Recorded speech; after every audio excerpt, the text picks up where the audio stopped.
Wow, Hasan মাহমুদের বলে অবিশ্বাস্য ক্যাচ ধরে বসলেন মেহেদী হাসান মিরাজ।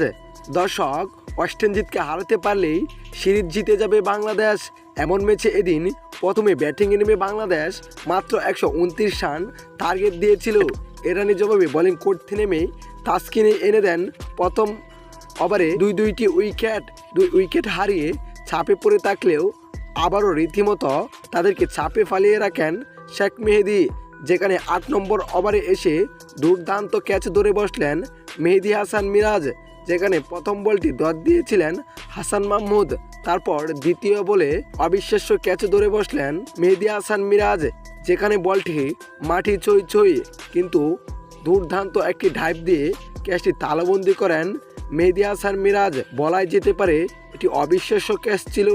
দর্শক, মেহেদী হাসান মিরাজের ক্যাচটি আপনাদের কাছে কেমন লেগেছে জানাবেন আপনার মতামত এই ভিডিওর কমেন্ট বক্সে। ধন্যবাদ।